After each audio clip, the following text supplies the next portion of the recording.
about kay Jessica Soho at Vice Ganda. Itong kwentong hindi matutuldukan niya. Isang senaryo na mananatiling bikig at tinik sa lalamunan ni Vice Ganda. Ang mga kwentong Alden Richards at Catherine Bernardo, mukhang napapalalim na nga ang kanilang pagsasamahan. Naku, eto na, nagtetelebabad na daw, no. At meron akong source na nakausap, walang oras. Talagang napakahaba ng kanilang pag-uusap.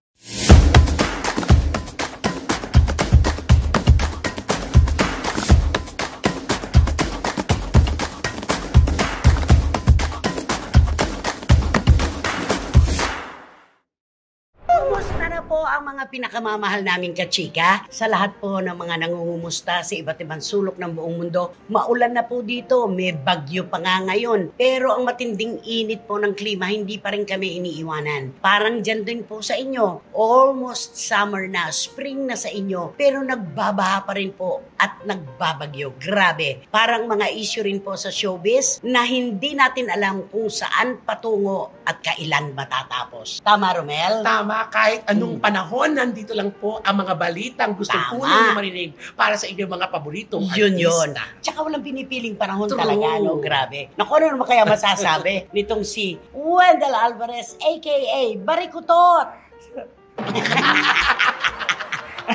Kahit anumang panahon, maulan man o tag-init, talagang nandito pa rin kami magbibigay sa inyo ng mga balitang artista, mga intriga at opinyon. Ayan. Alam niyo po mga kachika, mga kababayan, kahit kami po ay nagtatrabaho sa isang istasyon, ang mga taga-ibang istasyon ay nakakakwentuhan din po namin. Meron dyan yung mga dati mong kasama sa produksyon, lumipat sa ganitong network.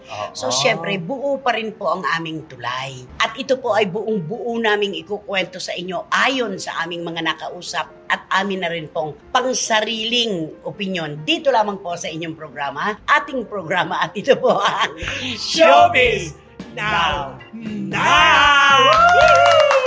Yun nga po ang sinabi namin kanina. Kung maliit lamang po ang mundo, lalong mas maliit po ang showbiz. No? Ay, totoo. Napakaliit. Nagtatagpo-tagpo tayo. Kasi itong itong tatalakayin natin about kay Jessica Soho at Vice Ganda, itong kwentong hindi matutuldukan niya.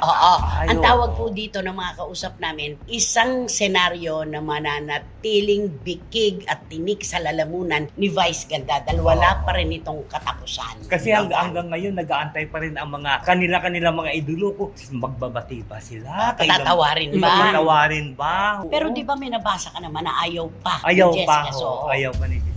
May nabasa kasi ako dating post na yung kasi may lumabas, nag-viral kasi na si Vice Ganda tumawag kay Jessica, tapos hindi kasi sinagot ni Jessica, sabihin ni Jessica na ay wala pa ako sa hindi pa panahon. Hindi pa wala pa ako sa mood makipag Tapos may lumabas doon na kasi nga ito daw si Vice Ganda daw tinik daw talaga sa dibdib ni Jessica Soho. Pareho lang sila. Parang si Vice din, di ba, sinasabi nila, bikig at tinik sa lalamunan ni Vice Ganda, si Jessica Soho. Alam mo yung mga nakakwentuhan po namin, mga kachika, grabe pag nagkwento po sila talaga, full emotion talaga. At nakita po nila talaga ng harap-harapan kung paanong naapektuhan si Miss Jessica Soho sa nangyaring ito dahil personal po niyang pagkatao ang inaglahi at tunay na minaliit at talagang niyurakan is the right term. Nitong si Vice Ganda. Kami po, sanay na po kami sa mga parinig ni Vice Ganda. Hindi naman po yan nakasasama Okay lang po yan. Uulitin ko, kung lahat lang po ng pagkahol ng aso ay ating hihintuan, wala na tayong tiyak na direksyon na mararating, di ba? Okay lang ngayon, siya yun di ba? Mahilig siyang magparinig, mahilig siyang magpatambis, okay lang yan. Pero ang tunay na dapat niyang intindihin, yung tinik sa kanyang lalamunan na si Miss Jessica Soho. Kasi ito talaga marami nag-aabang, lalo na ngayon, di ba? Magkasama na sila sa isang network na ganyan-ganyan. Pero kailan kaya natin makikita na i-feature ni Miss Jessica Soho si Vice Ganda? Marami nang nakiusap, Romel at Wendell. Marami na pong emisaryo na lumapit kay Jessica Soho para kahit paano, di ba, mabuo yung tulay na nawasak. Pero talagang wala po. Hindi po siya nagbibigay ng anumang komento basta sa kanyang puso, sarado pa. Hindi Jessica. At saka, ito po yung senaryo na nung maganap, walang kumampi kay Vice. Sa Ay, totoo oo, lang, tama. siguro ang kumampi lang sa kanya, yung mga little ponies niya. Ay, oo. Alam nyo naman yung itong mga tagahanga niya, mali at tama si Vice, tama at mali, para sila sa kanilang idolo. At naiintindihan po namin yon. Pero ang paiiralin po natin dito ay talagang malaliman na paghusga, hindi talaga tama yung Ay, ginawa tama, niya. oo. Gawin mo bang katatawanan ang isang internationally acclaimed news writer, newswoman, host at lahat na. Diba? At tagapamuno pa ng kanyang departamento. News department ng Sa GMA7. Yun, hindi namili si Vice Ganda. Sobra, hindi namili. So ito talagang kwento ito ay wala pang tuldok. Wala, hindi pa ito matutuldukan at wala pang katapusan nito. Kaya nga, ang sabi, habang buhay na mananatiling tinik sa lalamunan at sa puso ni Vice Ganda, si Miss Jessica Soho. Palagay ko, napakatagal pa bago dumating yan. Ito nga yung issue na walang katapusan eh. Ang dami ng pinagdaanan, ang dami ng dumating na ayos, pero yung sa kanilang dalawa, wala pa ring resulta. Ang bait-bait pa naman ni Jessica Soho sa kanyang mga staff, production staff, kapag siya nag-i-interview at nalilate yung i-interviewin niya, andun yung kanyang pangunawa. Hindi siya nagagalit. Malawak ang kanyang PC ng pangunawa. Pero dito talaga kay Vice Ganda, mangangailangan siguro ito ng sandamakmak na pagkakataon bago niya mapatawad ang taong nang yurak sa kanyang pagkatao. Oh my God. At saka alam mo kay Jessica Soho, wala ka talaga may marinig na yung mga kasamahan niya nagreklamo tungkol sa kanya, wala. Ay, talagang magaling siya talaga yung mga taong nakapalibot sa kanya, mga taong tunay na nakakakilala sa kanya ang nagsasabi na hindi tama talaga. Wag mo munang tatanggapin. Wag mong tanggapin. Yun ang ano. Ayan. Meron ka ba nakahanda na kanta para kay Vice Ganda? O may babagay bang kanta para kay Vice Ganda? Meron ka ba naisip? Meron ka bang naisip? Alam mo naman, siyempre, pusong bato si Jessica. Hindi. Marami nagpapatunay na pusong mamon si Jessica Soho. Ngayon lang siguro siya nagpairal ng pagiging pusong bato dahil sobra na siyang inaglahi. Tama. Nasaktan. At kahit sino po ang makatikim ng ganun ay ganito ang mararamdaman. Kaya nga. Anong kanta? Kasi di ba si Jessica, alam naman natin po siguro, doon sa issue dalawa talaga nila ni Vice Ganda, doon nagiging pusong bato siya. Di ba? Totoo yan. Ano kanta mo? Hindi ka kanta mo siya ng pusong bato. Pusong bato. Uy, namayapa na ang kumanta nito. Namayapa. Si Rene Alon. Oo. Naalala ko tuloy si Rene Alon. Lagi kong dinadala sa mga fiestahan. Putok na putok yan. Oo. Ayan. Nang ika'y ibigin ko, mundo ko'y biglang nagbago. sige, pababayaan ka namin na Akala ko'y ika'y ay lang. Ika'y ay lang. Yun pala'y sakit ng ulo. Sabi mo noon sa akin, kailan may di magbabago. Naniwala naman sa'yo, bakit ngayon'y iniwan mo? Okay, sa'yo yan. Di ko alam. Di mo lang. Di mo lang alam dahil sa'yo ako'y di makakain. Di mo lang alam dahil sa'yo, ako'y di makakain. Di rin makatulog buhat ng iyong lokohin. Kung ako'y muling iibig, sana'y maging katulad mo, tulad mo na may pusong bato. Yon, Rene Alon. Siya rin po, mga kapatid at mga kachika, ang pumili niyan. Pero kami na po ang nagtuloy. Ewan ko ba? Nakakaloka? Ano ka ba? Sana naman kumanta ka dito isang araw, yung alam mo lyrics, alam mo tono. Di ba? Kasi hindi na ako nagkaano sa tono, hindi na nagkaano sa lyrics. Bakit? Dahil siguro yung musika walang hilig sa akin. Kung ako mahilig sa musika Oo, pero totoo, walang hilig sa Okay, pangalawang paksa. Ito po ay request sa amin ng kanilang mga tagahanga. Tuwing SNN daw po sana ay magbahagi kami ng kwento tungkol sa kanilang mga idolo. At kami naman po hindi magsasawa ng pagtatawid sa inyo ng mga kwentong Alden Richards at Catherine Bernardo. Ay, Oh, yes. di ba? Kumbaga, ito yung mabenta eh. Oo. Di ba? Tama panahon. Sila At ang ano mainit. ngayon. Oo. Bakit ka lalayo? Tama. Kumbaga sa kanta, kung ano yung saleable na tono at saka Oo. pyesa, didikitan mo yun. Ay, Oo, kung Diba? anong tugtog siyang saya. At kung anong hinihingi, walang karamot-ramot po naming ibibigay. Yeah. Eto na. Anong latest? Naku, ito na nga. Mukhang napapalalim na nga Uy. ang kanilang pagsasamahan. Mm-mm. Naku, ito na, nagtetelebabad na daw, no. At meron akong Ay. source na nakausap walang oras. Uy, Talagang napakahaba ng kanilang pag-uusap. Ay, Oh. naku, mga Gaano ka sinyalis na dyan? talaga eh. Oh. talagang Tapos- sila na Tapos, talaga siguro yun. nagdadala si Alden ng Siyempre, si Alden nagdadala ng mga pangregalo doon sa kanilang bahay, mga pagkain. may restaurant siya. May restaurant siya. Papatikin niyo muna doon sa pamilya Bernardo. Kung Ito pa masarap ba. magandang text ang isang kaibigan ko. Tinawagan ko, kinonfirm ko. Alam mo ba, nung nag-host si Alden Richards sa Miss Universe Philippines, nagtatawagan pala sila. Oh. At si Catherine pala ang tinatanong niya kung anong kulay ng suit ang dapat niyang Ang gamitin. sweet. Naging ano na Ikaw ba, tatanungin mo ang isang tao na wala kang tiwala at hindi mo mahal? Ang sabi siyempre ni Catherine, I'm sure everybody will wear black. Correct. You have to be different. Kaya nagputi siya. Kaya Ay, sa ang ni Alden, oo. puti naman. White suit. Oo. At napakagaling ni Alden Richards na host. Na ano diba? na-develop na si Alden. Eh, Kung, no? Nakahasa kung na wala siya. kayong connection sa isa't isa, hindi kayo nagtitiwalaan sa isa't isa, magtatanong ka ba kung ano ang bagay sa'yo at dapat mong gamitin? Ay, hindi na. Meron na something yan. May spark Mayroon na na eh. yun. Nagsimula na Oo, eh. totoo yan. Oo. Huwag na natin dautin. Oo. Patungo na po dyan. At nung gabi nga ng Miss You Philippines, nasa, naman si Catherine sa ibang bansa. Thailand. Oo, nasa Thailand. Dahil may kinukunan siyang Commercial. TVC. Ah. May bago na naman na TV commercial. Grabe, Ano ba? swerte. Alam mo, meron akong napapanood na bagong TVC ni Catherine. Ang ganda-ganda niya. Yung sardinas ang loob. Ay, oo. oo. Actually, pag lumalabas si Catherine ngayon, talagang maayos. Ibang-iba. Sobrang Ibang-iba. iba. Yung command of respect and Correct. leadership, Mm-mm. nandoon sa kanya talaga. Mm-mm. At si Alden naman, alam naman po natin na halos wala ng pahinga ang aktor na ito dahil sa dami po ng kanyang ginagawa na proyekto. Tatapusin niyan lahat ito para kapag nagpunta sila ng Canada, wala nang problema para sa Hello Love Again. Para Totoo. maayos na lahat. Oo. Oo, nakaka-excite naman talaga. Gano'ng kaganda magiging relasyon ni Catherine at ni Alden?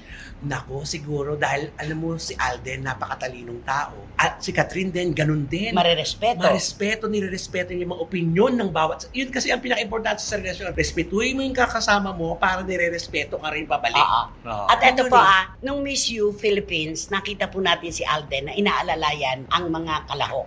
Mm-mm. Bakit nung inalalayan niya si Catherine, tinawag siyang oportunista at user? Yun po talaga ang naturalesa niya. Lahat ng babaeng makikita niya na nangangailangan ng pag-alalay, aalalayan niya. Ay, oo. Ang no. tawag doon, gentleman. Yes, Mabait kasi totoo si yan. Alden. Oo, mabait siya. Tsaka siya yung artistang nakita ko. Tinatanong nila, bakit paborito niyo si Alden at bakit po hindi? Yun ang aking laging tugon. Oo. Kasi nakikita po namin ang ugali ng mga artista. Kapag nakikita namin yung magagandang katangian na hindi pinagbabago ng panahon, ng kasikatan, ng kayamanan, doon din kami. Oo. Diba? At si Alden yun. At hindi mahirap mahalin ng mga tao. Ay, oo mababait. naman. Totoo. At saka sila pinagtagpo talaga ng panahon kasi una-una pareho sila nirespeto ang kanilang mga magulang. Ay, Oo, oo, ang yan. kanilang mga pamilya. At ang mga taong nakapaligid sa kanila nirespeto din At nila. negosyante silang Ay, pareho. oo, yun ang pinaka-perfect talaga. Alam nilang dalawa kung saan nila dadalhin ang pinaghihirapan nilang kinikita. Kaya Ay, nakita mo oo. naman, ang bahay ni Catherine, soon si Alden makikita mo, papagawa na rin ng isa pang bahay yan na malaking-malaki din. Oo, para pareho sila, Oo. di ba? Nakakatuwa talaga. Ito po, mga request po ito ng mga Cat Band. At talaga naman pong kami din ay maligaya na magtawid sa inyo ng mga kwentong ng Catherine at Alden. Dahil sila po talaga ang isinisigaw ng publiko. Ay, oo. Para good vibes pati ang ating mga hatid na Totoo balita. yan. Kumusta naman si Daniel? Ayun, kung ano-anong pinagagagawa pero hindi naman napapansin. Ano yun? Hindi ba parang ano siya ngayon? Oo. Endorser ng Oo. gobyerno? Correct. Paano nangyari yun? Kakanta yata. May Yung mag-guest siya, di ba? Pilipinas, yung Pupunta siya sa sa Davao ba yun? Davao, Kung saan yung man. Oo, Pilipinas. yung pagkakaisa. Oo. Di ba? Guest siya. Sabi nga na yung pink to blue. Oo, kasi nung nakaraang eleksyon, Pink sila, di ba? sa pink sila, di ba? Oo. Tapos ngayon, hula na. Oo. Oo. Wala na. Kasi magkaano silang dalawa ng mami niya si Carla. Alam na natin yon na si Carla talaga, merong paksyon. Oo, di ba? kasi si Carla dun sa Sapulahan, ito naman si Daniel dun sa Pink kasi siya. Oo, hati. Hati sila. Okay, abangan na lang po natin Yan na lang kung ano natin pa ang yan. mga darating na proyekto ni Daniel Padilla at sana wag siyang mapag-iwanan Oo. ng sobra-sobra. Hindi po namin ninanais na si Daniel ay makitang nakadapa. Gusto rin po namin siyang makabangon tulad ng pagbangon na ginagawa ng tadhana ngayon kay Alden at kay Catherine. Yes. Abangan I'm natin sure. yan. Makakabangon din yan. Makakabangon talaga yan. Eh ano naman ang awitin mo para sa kanila? Meron ba? Kakantahan ko sila ng Mm. yung You're My Inspiration. You're my inspiration. Ano ba yun? Paano yun? You're the man to be. You're my inspiration. Ano ba Sino yan? naman na yan? You're the inspiration. You're my inspiration. Yun ba yun? Chicago din to, di Oo. ba? Bakit You're paborito the mo ang Chicago meaning ngayon? in my life. Yung pala. You're the meaning in my life. You're the inspiration. You bring feeling to my life. You're the inspiration. Wanna have you near me. I wanna have you Hear me saying, no one needs you more than I need you. Wag na. Paborito mo ang Chicago Bulls? Ayan, maraming salamat. At ito na po ang talagang pasasalamatan namin ng todo-todo dahil sa hindi nila pagbitiw sa ating programa. Of course, Tito Manny and Tita Norsky Garcia, walang pinipiling panahon ang inyong suporta. Maraming salamat po. At syempre, Iram Lia ng Qatar. Ingatan mo na magkamali ka ha. Isang konyat ha, pagka magkamali. Sige, gawin natin yan. Ay! Isang konyat. Miss Snags ng Belgium. Ay, Wow! Rona Gairial ng Barcelona, Spain. Juris Doctor Channel ng USA. Oo. Ah. Lolo Malig. Lulu Malig. Lulu Malig. Ah. Lolo Malig ng San Jose, California. Ayaw ng konyat. Oo. Wating-wating and baho po ng London, UK. Of course, siya rin po ang tagapamuno ng Tingalingaling Angels at ng M.M. Ladies ng buong mundo. At syempre, Rhea Reyes. Syempre, ng Manitoba, Canada. Isang grupo yan. Oo. Ray R. Reyes, Isi Bartolome, Lloyd sa Ginsi Ginsi. ng Winnipeg, Manitoba, Canada. Mag-ingat kayo dyan, mga anak. Marlene Dayaka, si Miss MMM. MMM, hello po. Ayan. Si Izay Gonzales ng Isip Qatar. ng Qatar. Okay, ikaw. Oh. Donna Carandang at Nining Potod Jensole and Jose ng California. Wow, ayaw talaga ng konyat. Perfect. Rene and Roma de Leon, Al, Ana, and Alaina. Of course, Ferdy and Jojo de Leon, Frank and Helen Huergas, mga pamangkin kong mahal na todo ang tutok sa atin. Sobra. Ompong and Merly Ventura. Mm.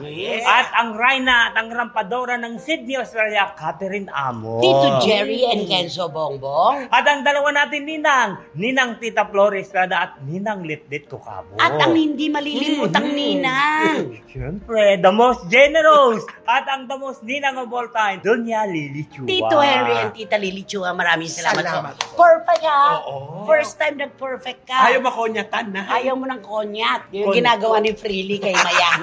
Konyak. Okay. Sino ba kasi Sino yan? ba yan? Sino nga ba yan? Sino ba yan?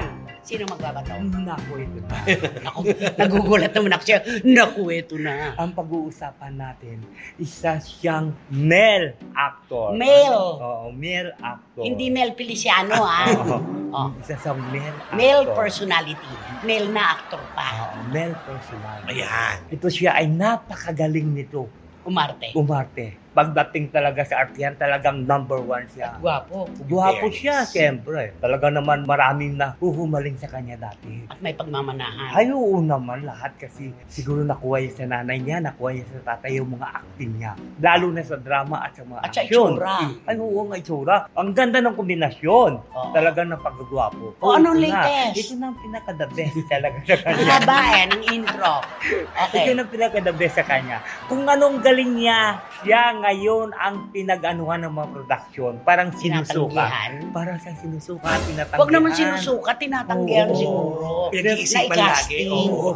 Pag sinasabi, ilagay natin sa casting si ganito, Binabarel. binabaril ka agad. Ayaw ng production. Bakit? Kasi nga daw delaying tactic siya. Ay, baka cause of delay. Delaying tactic. Delaying tactic. Oh, Cause of cause delay. of delay siya. Malaking gasto sa production yun. Oo. Oo. Kasi sabi ng production, pwede natin siyang kukunin pero dapat wala siyang dialogue. Ay, paano yun?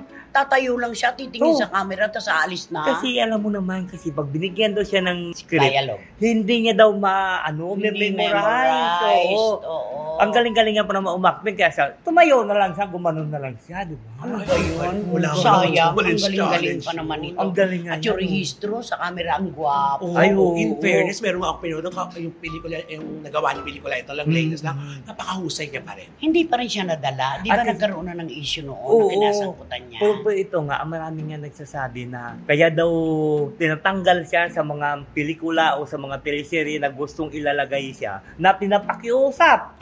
Oo, mayroon napapakiusap, ilagay mo naman si ganito dyan.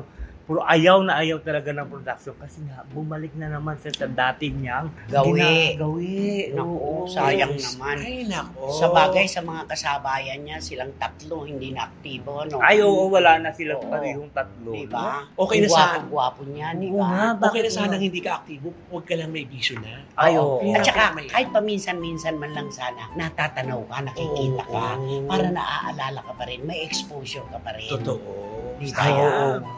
So, yung grupo, ano bang tawag sa kanila nun? Mga Ay. gwapo ito. Oo, gwapings yun. Ha? Gwapings. Ha? Gwapings. Ilakas mo! Hindi tayo po pwedeng bubulong. Mga ano sila? Mga gwapings. Mga gwaping naman kasi sila. Oo. Talaga naman mga mga gwapo. Ay, pareho. totoo. Ang Pareho sila gwapo. gwaping. Oo, Oo. gwapo sila tatlo. Sino doon? O, di ba? Ay, bahala na sila manghula. Basta ito ang kanyang pangalan, parang parehong pangalan lahat eh. Ano? Oo, parang pag binanggit mo, dalawang syllable siya, parang pag binanggit mo pareho, bakit puro pangalan nito? Dalawang syllable. Oo, kasi Hindi yung isa one syllable. Ah. Yung pangalawa, Tatlo. tatlo. Tatlo din yung apelido. Ano ba syllable para sa'yo? Baka dalawang Nililigaw words. mo mga SNNers eh. Baka dalawang Ay, words. dalawang words. Pero pag binanggit mo, ay bakit parang parehong pangalan nito? Oo. Kasi ang unang word, pangalan. Tapos pag sinunod mo pa yung isang word, ay another pangalan. Markahan nyo ito. Oo, markahan niyo yung Markado dalawang yan. pangalan na yan. Nako, Tito Manny Garcia at mga SNNers, siguro naman, wala nang mauupo sa inyo sa row 4. Nakatabi ang mabantot na basurahan at walang Ventilador. yan. Bigay na. Ano ba yun? Oo. Sayang naman to. Nakakapanghinayang. Nakakapanghinayang. Anong dapat gawin? Kaya ito na lang po ang dapat niyong gawin. Mag-subscribe na po kaya, mag-like, mag-share, at pakisama na rin po ang Romel Chica Vlog. Malilimutan ba natin si Direk Beverly Ay, Vergel? syempre hindi. Hindi pwede. Sa Toronto, Canada. Anak, mag-iingat ka palagi. At salamat sa suporta at pagmamahal. And, Wala kayong dapat gawin kundi hit nyo lang yung bell para magkaroon kayo ng notification, makatanggap kayo ng mga bagong upload na videos ng SNN. okay. At ang sinasabi nila, Direk Beverly Vergel, samahan nyo ako sa pagsandang, please, don't skip. At suportahan nyo naman ang amin. Showbiz Now na official, ito yung aming TikTok. At syempre, Romel at Wendell, ang sarap-sarap, ano? Ang bilis-bilis natin, Yes. di ba? At kayo naman po, mga kachika, sobra po namin pinasasalamatan ang masarap yung suporta at pagmamahal. Nandyan kayo, pag kami po ay narito na, hindi po kami magsasawa ng pagtatawid sa inyo ng maiinit na chika at kontrobersiya dito po sa ating programa. At ito po ang Showbiz Now na! Di Ano pa? Di makatulog. mag